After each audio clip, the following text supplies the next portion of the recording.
बाल अवस्था में अगर शास्त्र सम्मत कहा कि भगवान ने माखन खाया, मटकियां फोड़ी, तो अच्छा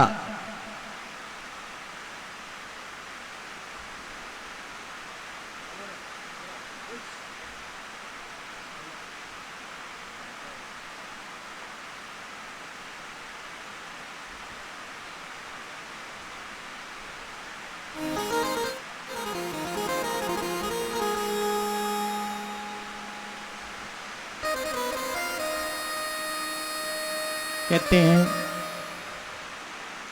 जहां भगवान श्री द्वारिकाधीश श्री योग योगेश्वर श्री कृष्णचंद्र भगवान ने अच्छा माखन, जहां भी ये पूरी कथा बहुत ही कि मटकी फोड़ी, इसका माखन खाया, ये किया, वो किया, कोई पानी लेने जा रही थी, पीछे से पत्थर फेंका, मटकी फोड़ी। अच्छा माखन खाए वहां तक ठीक है, पर पानी की मटकी फोड़ के क्या मिलेगा बताओ?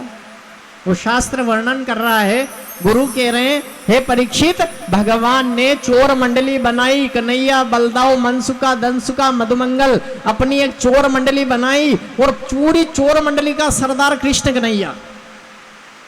कहा मैं जैसा कहूंगा वैसा करना। हाँ अच्छा, जाति गोपियां पानी लेने के लिए पनगढ़ पर पहुंची, पानी भरा, मटकी लेके चली और पीछे है देव। अच्छा कंकर, कहते हैं हर शंकर नजर आता है कंकर में, बन कर शंकर मार्या रे कंकर।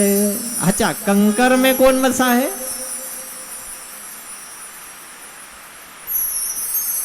मटकी फोड़ने का कारण इतना है कि मटकियां ज्यादा है, माखन भर भर के मथुरा जा रहा है, तो भगवान ने कहा मटकियां ही नहीं रखूंगा, काई में भर के ले जाएगी। क्या कहा? ये बेचने का साधन नहीं है, खाने का है। और गायें चराए हम ने माखन खाए वो।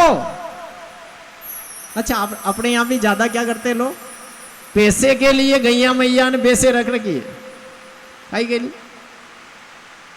अच्छा पहले कभी ये चीज नहीं थी, आज तो दूध की जो कहोगे, अरे 70 रुपया लीटर हुई हो 70। आपसे एक बात बताएं, विनती है, सत्य में जीवन में जहां तक हो सके दूध, ठीक से दूध का अति व्यापार चल रहा है वहां तक ठीक है, पर अपने को दुख आए और उसके बाद में उस दूध या मक्खन। अच्छा आजकल मक्खन तो अभी आपका गांव तो अच्छा है या मिल रहा है, हम बहुत सारे गांवों में जाते हैं, मक्खन भी नहीं मिले उस गांव में। जैसे सिटियों में जाते हैं अपन ने, छाछ मॉल आती है ना, पैसे से लाते, और छाछ नहीं आती है, बिल्कुल बेकार सा ऐसा पानी रहता है। पर आपको बताए मक्खन में सार है और किसी में सार नहीं है, पक्का मान लेना। दूध से मक्खन बनाया जाता है और मक्खन से फिर घी निकाला जाता है। घी को भी छोड़ो आप तो, और दूध को भी छोड़ो, आप तो बीच में आ जाओ। कहां पे? जन्म को भी छोड़ो, मरण को भी छोड़ो। जन्म के दिन भी मिठाई बटे नहीं खा सकते, मरण के दिन भी पूड़ी बने नहीं खा सकते। खा सकते क्या? अरे बोलो तो सही, कुछ भी नहीं हो रहा। ये दो ही पलड़ा छोड़ दो आप तो, जन्म मरण को छोड़ दो, कोई काम नहीं। बीच का मामला है, और बीच से ही तो सब कुछ है।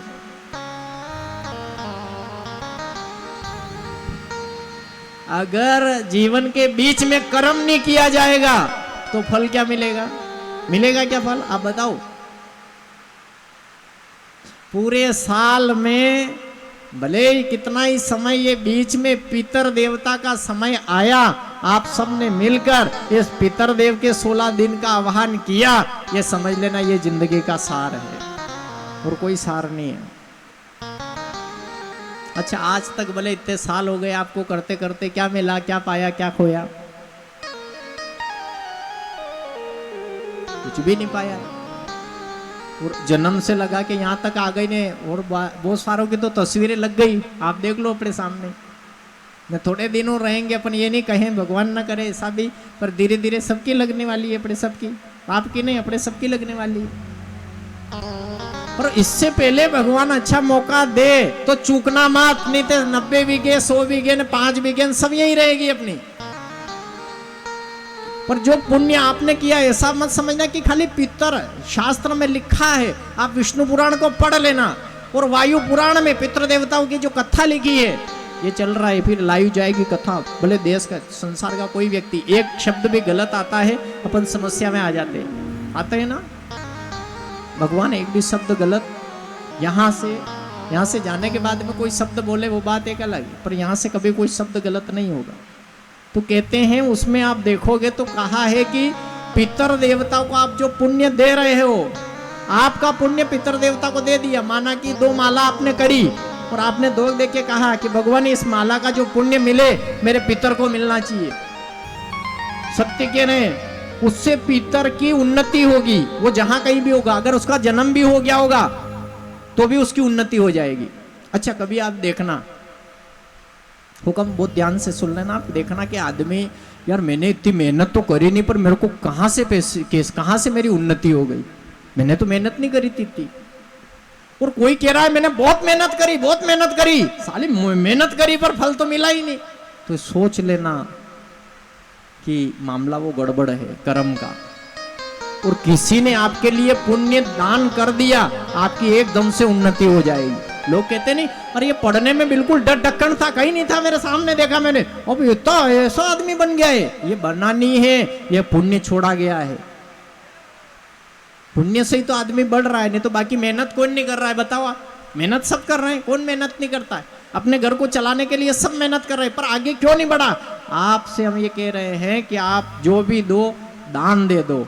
और उस शास्त्र में, 2 शास्त्र में लिखा है विष्णु वायु पुराण में कि आप जो पुण्य दे रहे हो आपके पितर देवता को तो मिलेगा ही सही, पर उससे दुगना आपके खाते में भगवान पहुंचा देगा, क्योंकि आपने अपना स्वार्थ नहीं समझा है, दूसरे की भलाई करी है आपने। सामने वाला आपके बारे में क्या सोच रहा है सोचने दो, आप चिंता मत करो, आप उसके बारे में अच्छा सोच लो बस। वो देख रहा है, कौन देख रहा है ना। पक्का विश्वास कर लेना, अगर अपने मन में ऐसा रखा वो कहीं ना कहीं से अपन ही फंस जाएंगे उसमें।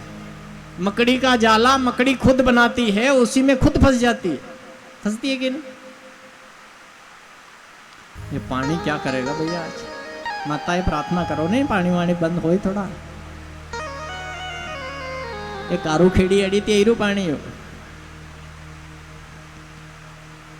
अच्छा पानी किधर से आया, आज बंद होने का नाम ही नहीं ले रहा है, यूं से। अब क्या मालूम कहां से आया है, क्या मालूम कहां से आया, क्या मालूम कहां जाएगा ये। अपने तो इतना मालूम है कि अपने यहाँ गिर रहा है, बस इसकी बात कर लो। अपने जन्म से मरण से कोई काम नहीं, अपने तो अभी जहां बैठे हैं उसकी बात करते। बोले द्वारिकाधीश भगवान की, समरिया सेठ की।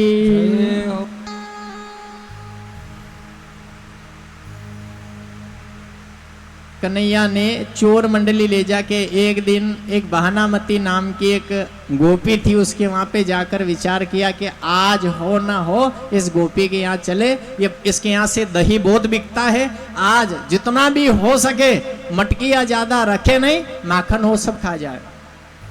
अच्छा पहले भी बहुत सारे घरों में परेशान किया, पूरे नगरी में पूरे ब्रज में ये बात थी कि यशोदा का छोरा चोट्टा है, इसकी चोर मंडली है, ये चोरिया करता है, इसका ध्यान रखना। यशोदा से कहने जाते हैं वो मानती नहीं है, मेरा छोरा चोट्टा नहीं है, मेरे घर पे इतनी गैया है, मेरा छोरा क्यों चोरी करेगा। अच्छा कन्हैया से कहते तो कन्हैया कहते हैं मैया ये गोपियां है ना ये सारी झूठी है, ये खाली मुझे देखने आती है और ये बस एक बहाना लेके आती है, आपका छोरा हूं मैं, कभी चोरी नहीं करूंगा। अच्छा मैया को तो ऐसा समझा रखा है कन्हैया ने कि मैया उसकी बात मानने को तैयार है, गोपियों की बात नहीं माने। गोपियों से कहा गोपियां सावधान, रंगे हाथ पकड़ के ले आना, उस दिन मानूंगी मैं छोरा गलत है। अच्छा एक दिन उस गोपी ने विचार किया कि इसको पकड़े, तो उसने क्या है कि पूरे मकान के आसपास देख मटकियां बहुत थी उसके, जहां मटकियां थी वहां घंटियां बांध दी।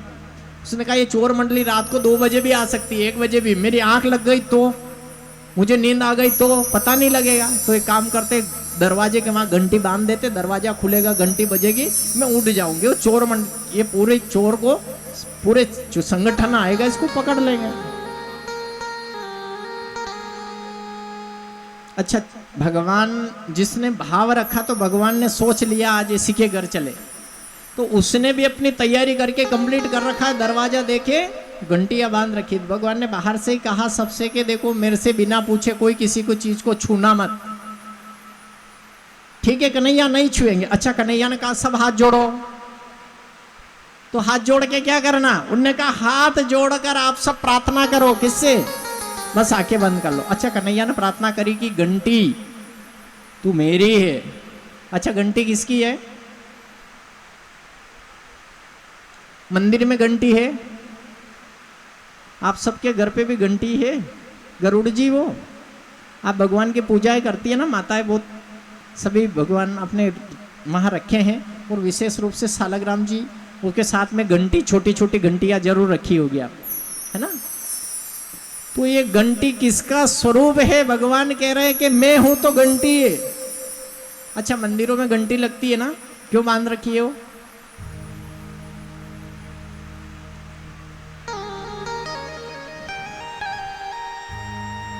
बजाओ भले, मतलब काहे के लिए? अच्छा, घंटी जाते हुए बजाते हैं क्या? मंदिर में से आते हुए बजाते हैं? जाते हुए बजाते हैं, आते हुए नहीं बजाते। अच्छा, केवल शास्त्र से अनुरूप घंटी जो है ना, घंटी का कोई ऐसा महत्व नहीं है, आप समझना मत। खाली भगवान के वहां पे कोई ने ऐसा शब्द भी कह दिया घंटी बजाते हैं इससे भगवान जाग जाते हैं, तो क्या मूर्खों भगवान सो रहा है क्या? क्या जागेगा वो? मूर्खता की भी हद हो गई ना ये जगत में। कौन शास्त्र में लिखा है भगवान सो रहे हैं जो जाग जाएंगे? अच्छा, आप क्या सोचते हो घंटी का क्या मतलब है?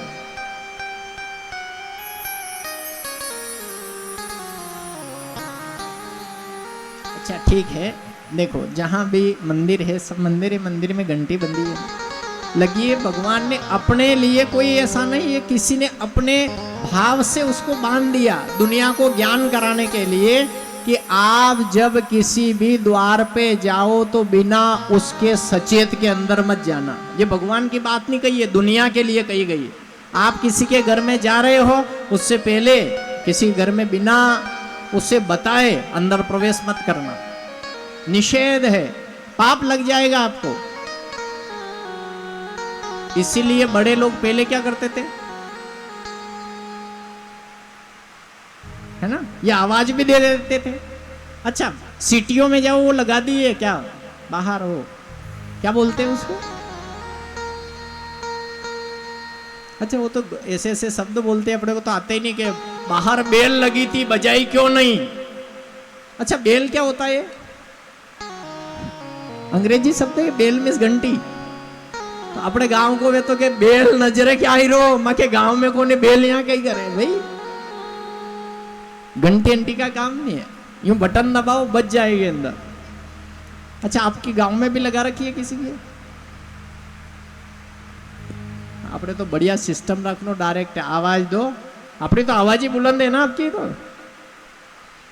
और बिना किसी के घर में बिना उसको बताए प्रवेश नहीं करना, ये मर्यादा के खिलाफ है। तो भगवान के घंटी, भगवान के वहां पे घंटी बांधने का ही आशय है। ऐसा नहीं कि भगवान सो रहे थे उनको जगा रहे, कुछ भी नहीं है ऐसा। सावरिया के वहां जाओ, कहीं जाओ, घंटी बजाने की आवश्यकता ही नहीं है आपको। खाली उसको देख के अंदाज लगा लेना कि ये है, ये सचेत करने के लिए। और कोई कोई का ऐसा भाव रहता है भक्तों का, भगवान तेरे द्वार आया हूं, जैसे ये लटक रही है ना, मैं बजा रहा हूँ, ऐसा ही संसार जगत में मैं भी अटका हुआ हूँ। मैं बस आपसे प्रार्थना कर रहा हूँ, तो मुझे भी देख लेना, मैं आ रहा हूँ तेरे द्वार पे। तू खड़ा है बिल्कुल, भगवान सोया हुआ नहीं है, बैठा हुआ नहीं है, न लेटा हुआ है, वो खड़ा है। राम जी को देखना आप, कभी भी राम जी की मूर्ति खड़ी की खड़ी, कभी बैठी हुई नहीं मिलेगी। आप मिलेगी क्या? भगवान कह रहे हैं मैं तत्पर खड़ा हूं, तुम आओ तो सही मेरे द्वार। अब तुम तो आते ही नहीं हो।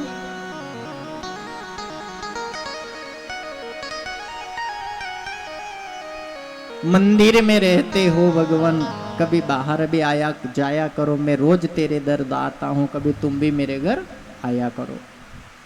सुखदेव जी कहते हैं, परीक्षित जब ये घंटी वाली बात रही, भगवान ने प्रार्थना करी, हे घंटियों तुम बजना मत। और उनसे प्रार्थना करी क्या? बोलिए सांवरिया सेठ की, द्वारिकाधीश भगवान की जय हो।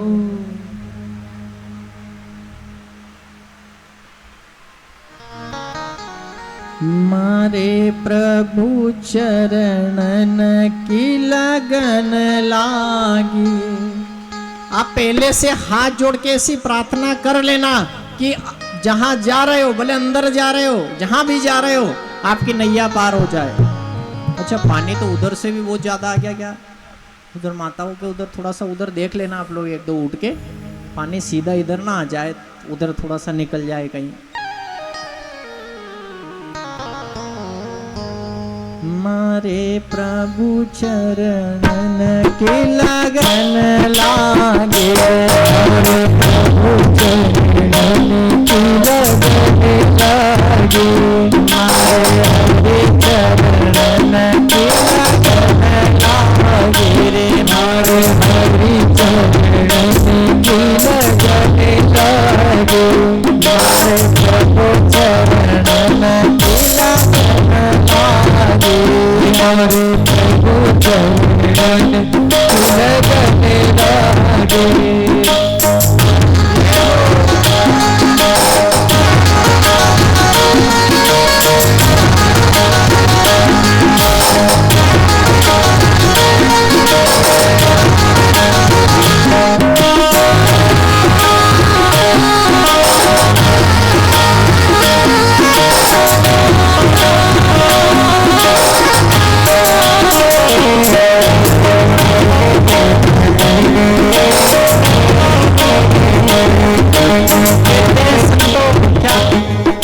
ताली बजाते हुए कहेंगे, सतगुरु आया ने सुता के जगाया, सतगुरु आया ने सुता के जगाया, सतगुरु आया मारा सुता के जगाया, सतगुरु आया ने सुता के जगाया, सतगुरु आया मारा सुता के जगाया, सतगुरु आया मने सुता के जगाया। हमारी किस्मत ऐसी चमक लागी रे, हमारी किस्मत ऐसी चमक लागी, हमारी किस्मत ऐसी चमक लागी रे, हमारी किस्मत ऐसी चमक लागी, मारे प्रभु चरणन की लगन लागी, मारे प्रभु चरणन की लगन लागी।